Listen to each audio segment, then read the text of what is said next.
경매스쿨 현미경의 치우입니다. 여미입니다. 오늘은 굉장히 작은 땅을 한번 가지고 왔어. 작으면 싼 땅이에요?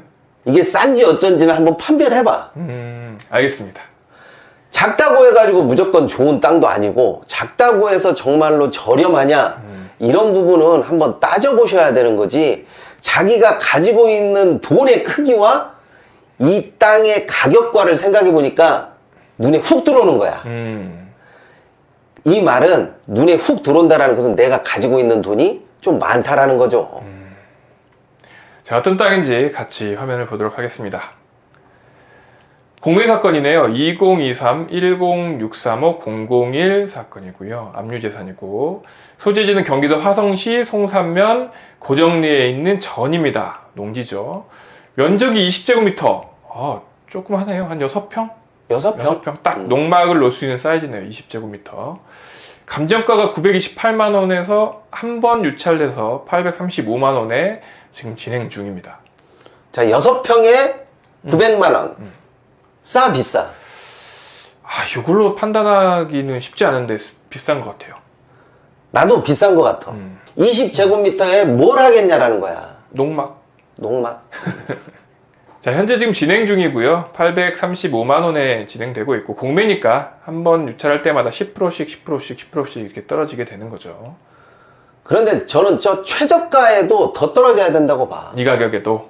왜냐하면 땅이 작으니까 쓸모가 없는 데다가 우리가 최소한의 가격, 그러니까 다시 말하면 공시지가에 그 준해서 이 가격을 책정해야 되는 것이 맞는데, 공시지가에 준하면 저 가격보다도 더 낮아야 된다는 얘기야.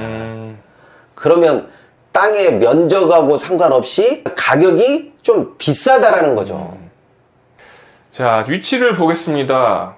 그냥 화성에 있는 시골이네요. 전형적인 시골 마을에 그냥 쪽 땅일 뿐이야.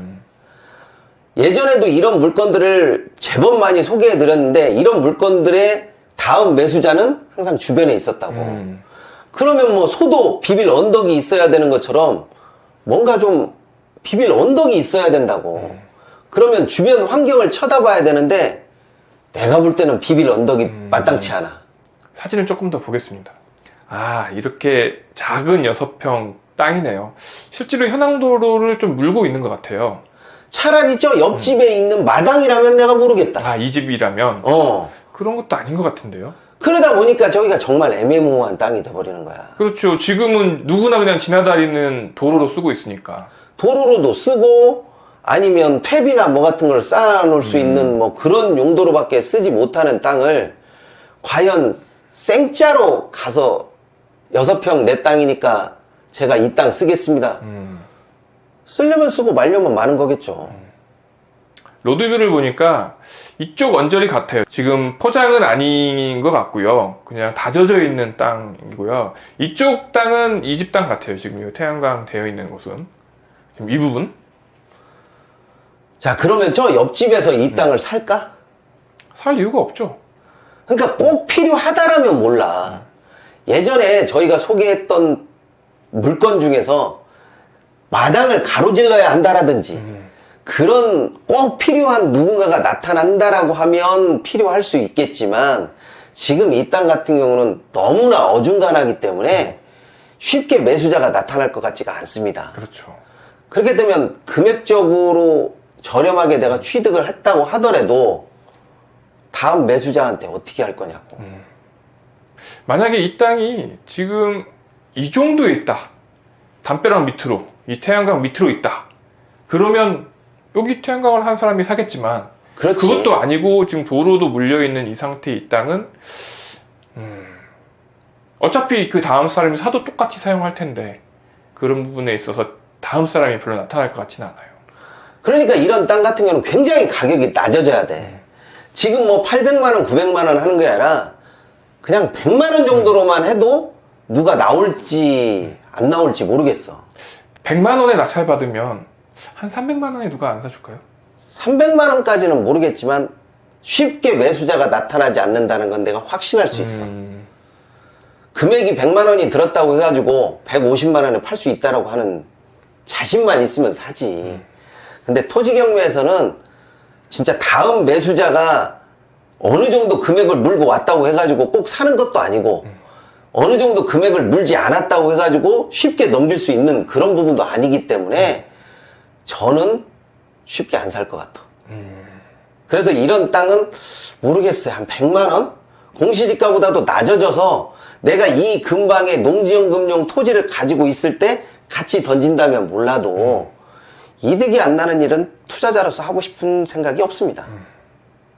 이 지적도를 보면 언뜻 보면 저 466이 사야 되는 것은 맞는 것 같으면서도 굳이 466이 이 땅을 가져야 될 이유가 없기 때문에 내가 볼 때는 깍두기처럼 둥둥 떠다닐 뿐이지 쓰임새가 있는 토지라고 보기에는 쉽지 않아. 그렇죠. 아까 이쪽에 태양광이 있었거든요. 그러니까 이 대지 안에 포함되어 있는 땅이기 때문에 굳이 이게 없어도 466 입장에서는 뭐 없으면 그만인 거죠. 그렇다고 해서 또 이런 분이 있어요. 이거를 낙찰받아서 도로를 끼고 있으니까 여기다가 말뚝을 박겠다. 도로는 공공성을 많이 띠기 때문에 이 도로를 막아서 이득이 될 수 있는 부분보다는 이 공공성이라고 하는 부분에 더 많이 치우쳐서 쉽게 통행의 흐름을 막는 것을 허용하지가 않습니다. 또 주변에 있는 사람들도 마찬가지고 관공서의 유권 해석을 맡아도 도로를 막는 것은 꽤 큰일이야. 그렇죠.